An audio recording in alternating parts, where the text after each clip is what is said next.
Brainy guys, कल की तैयारी आज से।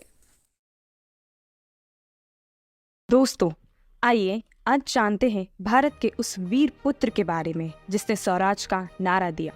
जी हाँ, आज हम चर्चा करेंगे छत्रपति शिवाजी महाराज की जीवनी पर। दोस्तों, इनका जन्म 1630 शिवनेरी के किले पुणे में हुआ। इनके पिता का नाम शहाजी भोसले और माता का नाम जीजाबाई था। जब इनका जन्म हुआ तब साउथ इंडिया को 3 दक्कनी सल्तनत रूल कर रही थी, जिसमें Nizam Shahi of Ahmednagar, Adil Shahi of Bijapur, Qutub Shah of Golconda थी। इनके पिता शहाजी भोसले बीजापुर की आर्मी में सेनापति थे और बीजापुर और मुगल ट्रीटी के तहत उन्हें ये ऑर्डर था कि वो पुणे में नहीं रहेंगे, बट उन्हें अलाउ था वहाँ की जहांगीर और टैक्स कलेक्ट करना। जहांगीर बेसिकली आपको एक लैंड और स्टे दे दिया जाता है जहाँ से आप रेवेन्यू कलेक्ट करते हैं for military and maintenance, and जो सरप्लस होगा वो डायरेक्ट किंग को सेंड कर दिया जाता है। इसलिए इन्होंने पुणे की जागीर को अपनी बीवी और बेटे शिवाजी के नाम कर दी। बट उस समय शिवाजी बहुत छोटे थे, तो जागीर कलेक्ट करने का काम दादोजी कोंडादेव करते थे। दादोजी उनके गार्जियन थे जिन्होंने उन्हें good administrative qualities, war tactics and gorilla tactics सिखाई। चूंकि पिता शहाजी भोसले युद्ध में व्यस्त रहते थे, तो शिवाजी का सारा लालन पालन उनकी माता जीजाबाई ने किया और शुरुआती शिक्षा, शासन, नैतिकता और धर्म का ज्ञान उन्हें अपनी माता से प्राप्त हुआ। परंतु उन्हें आध्यात्मिकता की शिक्षा गुरु रामदास से प्राप्त हुई।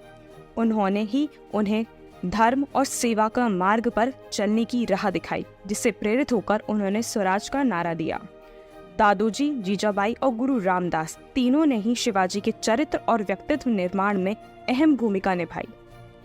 दादोजी के देहांत के बाद मात्र 16 साल की उम्र में शिवाजी ने जागीर की सारी जिम्मेदारियां संभाली, परंतु उन्हें बीजापुर के सुल्तान के अधीन रहना स्वीकार नहीं था और 1646 में सुल्तान बीमारी के कारण शासन नहीं संभाल पा रहे थे और सल्तनत में पॉलिटिकल टर्बुलेंस आ जाता है और मौके का फायदा उठाते हुए वो एक सेना तैयार करते हैं और तोरणगढ़ फोर्ट इनायत खान से छीन लेते हैं, जो फोर्ट के रक्षक होते हैं। इसके बाद शुरू होता है जीत का वो सिलसिला जिसे रोक पाना नामुमकिन था।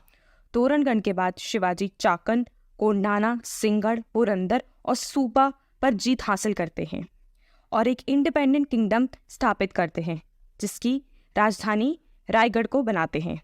इस जीत के सिलसिले से बीजापुर के सुल्तान विचलित हो बैठते हैं और सोचते हैं कि वो दिन दूर नहीं जब शिवाजी बीजापुर को जीत लेंगे।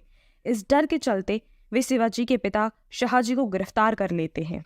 इससे कुछ समय के लिए शिवाजी एक्सपीडिशन रोक देते हैं और पिताजी की रिहाई के लिए प्रयास करते हैं। कोंडाना का फोर्ट बीजापुर सुल्तान को सौंप देते हैं। इससे खुश होकर सुल्तान उनके पिताजी को रिलीज कर देते हैं। 1656 में आदिल शाह II गद्दी पर बैठते हैं।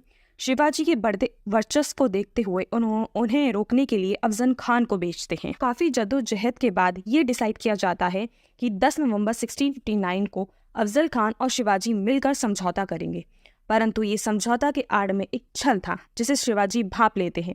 जैसे ही वो अफजल खान से मिलने पहुंचते हैं, स्वागत करते हुए अफजल खान उन्हें गले से लगा लेता है और दबोच लेता है और पीठ पर खंजर से वार करता है, लेकिन शिवाजी अंदर लोह कवच धारण किए हुए थे के कारण उन्हें जरा भी चोट नहीं आती है, पर वे तुरंत अफजल खान पर बागनक से वार करके उसकी हत्या कर देते हैं।